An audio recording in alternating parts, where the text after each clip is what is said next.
I am CH Vidya, Assistant Professor of Biochemistry from Government City College, Hyderabad, and today I am going to deal about the topic lipoproteins. What are lipoproteins? Lipoproteins are molecular complexes that consist of lipids and proteins. So, simply you can say lipoproteins are complex molecules containing lipids and proteins. They function as transport vehicles for lipids in blood plasma. So, what is the main function of lipoproteins? They help in the transport of lipids. They act as vehicles for the transport of lipids in blood plasma. Lipoproteins deliver the lipid components to various tissues for utilization. So, as they are transporting the lipids, what are they doing? They are delivering the lipid molecules to various tissues for utilization. Examples of lipid molecules which are delivered by these lipoproteins are cholesterol, triacylglycerol. There are other components like phospholipids and all. Okay. So, structure of lipoproteins. A lipoprotein basically consists of a neutral lipid core with triacylglycerol and or cholesterol ester surrounded by a coat shell of phospholipids, apoproteins and cholesterol.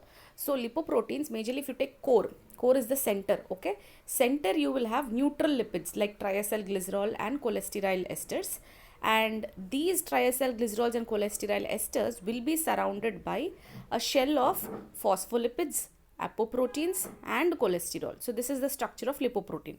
The polar portions of phospholipids and cholesterol are exposed on the surface of lipoproteins so that lipoprotein is soluble in aqueous solution. We all know that lipids are insoluble in water. They are insoluble in aqueous solutions. But certain lipids are amphiphilic in nature. That is, they will have that hydrophilic, small hydrophilic component. So these lipids which are weakly amphiphilic and which have a small character of hydrophilic, that portion will be exposed outside and the hydrophobic portion will be exposed inside into the core region.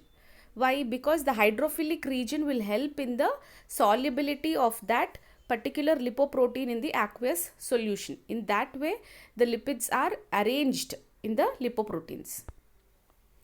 So this is the structure of a lipoprotein. You see in the middle you have a neutral core containing triacylglycerol and cholesterol ester, and the outer part, the ring structure, is the amphiphilic molecules like cholesterol, apoprotein and phospholipids are present. So this is how a lipoprotein. This is just a for the sake of understanding, this picture is shown, but otherwise it is a more complex molecule.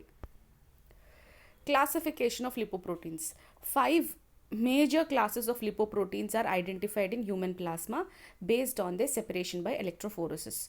So lipoproteins are of 5 types.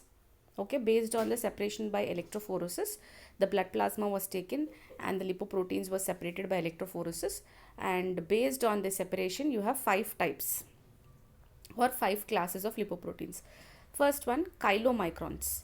They are synthesized in the intestine and transport exogenous dietary triacylglycerol to various tissues. They consist highest, that is 99% quantity of lipid and lowest concentration of protein. So chylomicrons are the least in density and largest in size among the lipoproteins. So you can say chylomicrons, what do?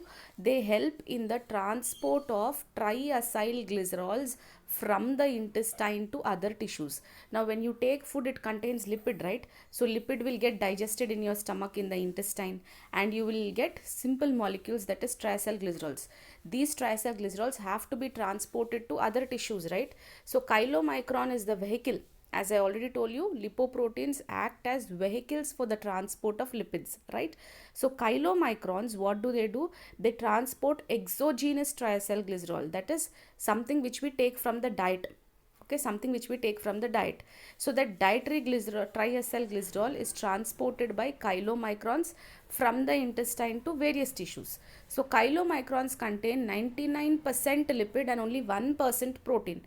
It is a lipoprotein, right? So it will contain 99% lipid and 1% protein, and chylomicrons are largest in size among all those 5 lipoproteins. Next, very low density lipoproteins. Very low density lipoproteins, which are also called as VLDL. They are produced in liver and intestine and are responsible for transport of endogenously synthesized triacyl glycerol. What does chylomicron do? It will transport triacyl glycerol which is obtained from diet, right? What does VLDL do? VLDL transports endogenously synthesized triacyl glycerol, that is triacyl glycerol which is synthesized in the body. Triacyl glycerol which is synthesized in the body, that it will transport VLDL, and where it is produced? It is produced in liver and intestine. Then low density lipoproteins, they are formed from VLDL in the blood circulation. So LDL, which is called low density lipoprotein, is formed from VLDL, and they transport cholesterol from liver to other tissues. What does VLDL do? It transports cholesterol from liver to other tissues. Then high density lipoproteins, they are mostly synthesized in the liver, and three different fractions of HDL are present, 1, 2 and 3, and can be identified by ultracentrifugation, and HDL particles transport cholesterol from peripheral tissues to liver, that is reverse cholesterol transport. Now if you see LDL, what does it do? It transports cholesterol from liver to other tissues. Opposite function is done by HDL, that is it will transport cholesterol from other tissues to liver. Okay, opposite functions. Next, free fatty acids, albumin. Free fatty acids in circulation are bounded to albumin. Each molecule of albumin can hold about 20 to 30 molecules of free fatty acids. This lipoprotein cannot be separated by electrophoresis. So till now we have seen lipoproteins, right? Chylomicrons, VLDL, LDL and HDL. Now free fatty acids, these are the simplest lipids, right? Free fatty acids. Free fatty acids, when they are present in the blood, they cannot move freely. They have to be bound to albumin, and albumin is nothing but a protein. So free fatty acids, when they are in circulation, they have to bound to albumin. So when they are bound to albumin, you call it as a lipoprotein. And each albumin, one albumin protein molecule can get attached or can hold 20 to 30 fatty acid molecules. Then next, apolipoproteins. The protein components of lipoproteins are known as apolipoproteins. Okay, what are apolipoproteins? The protein component of lipoprotein is called as apolipoprotein, or simply you can say apoprotein. What are the functions? They act as structural components of lipoproteins. Okay, they give structure to the lipoprotein. They recognize the cell membrane surface receptors. They activate enzymes involved in lipoprotein metabolism. So these are the functions. The protein component. Now we have seen chylomicron, VLDL, LDL, HDL and fatty acid albumin components, right? All these will have little amount of protein. Okay, they have protein. They are lipoproteins. So obviously they will have protein. Now the protein of these lipoproteins, you give another name just to differentiate. Normal protein is normal protein.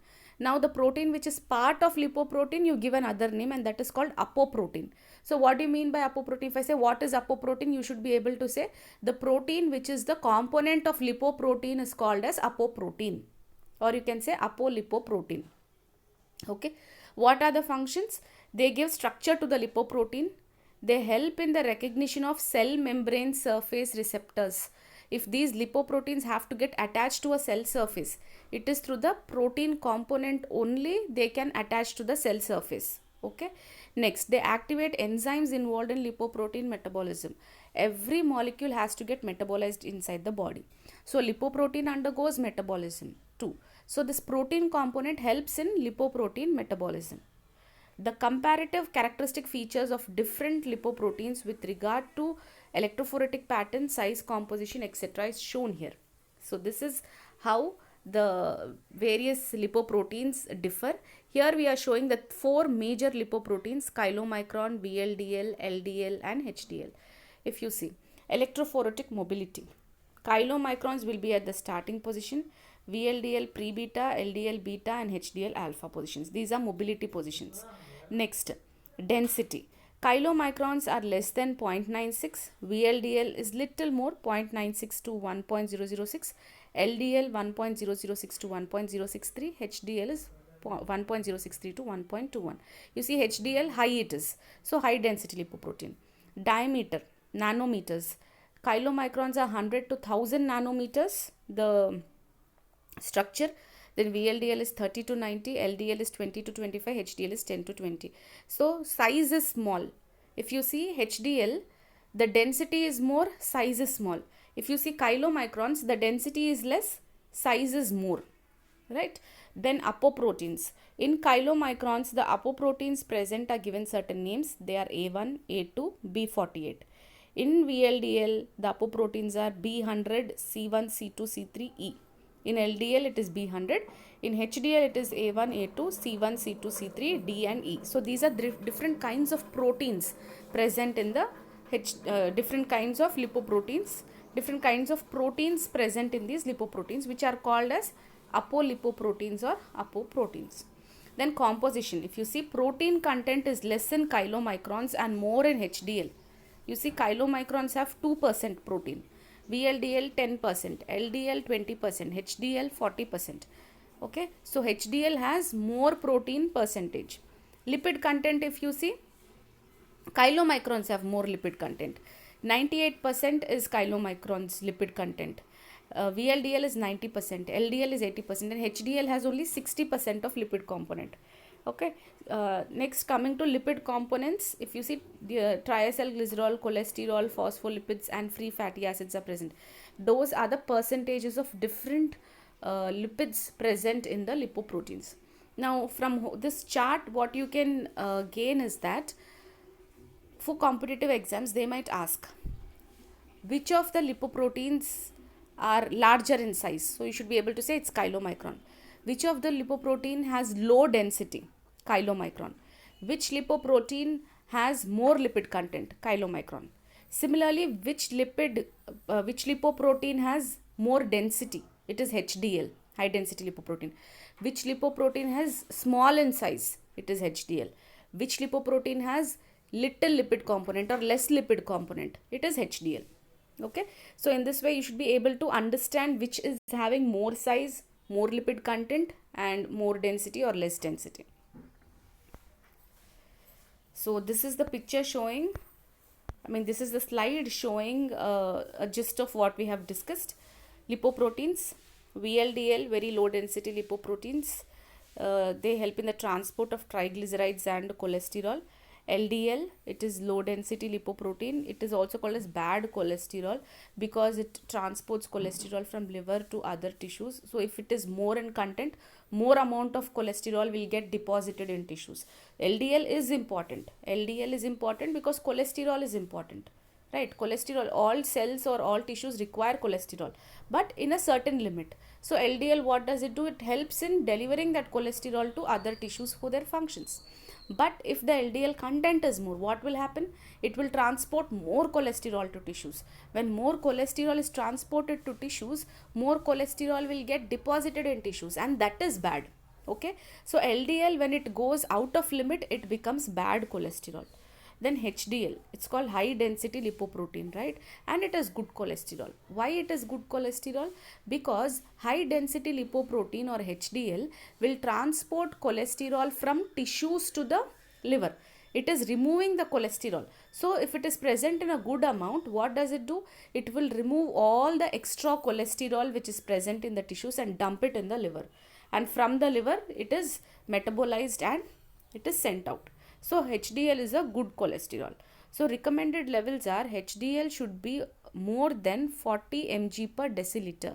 That is, if you take 100 ml of blood or 100 ml of blood, if you take, the HDL content in that should be more than 40 mg. Then LDL, if you take LDL, it should be less than 100 mg. And total serum cholesterol should be less than 200 mg per deciliter. Okay, then you have chylomicrons. What does chylomicrons do? They help in the transport of exogenous lipids or exogenous triacylglycerol from intestine to other tissues, right? So this is the thing showing how what all where from where to where the lipoproteins are functioning and what are they transporting. Okay, so again let me just quickly say, chylomicrons help in the transport of triacylglycerols, that too exogenous triacylglycerol from intestine to other tissues. VLDL, they help in the transport of endogenous triacylglycerol from liver and intestine. LDL, they help in the transport of cholesterol from liver to other tissues. HDL, they help in the transport of cholesterol from other tissues to liver. So these are the main functions of these 4 lipoproteins. So that's it for today. So today what we have learned what a lipoprotein is, what is the structure of a lipoprotein, the 5 classes of lipoproteins and their characteristic features and their functions. Thank you.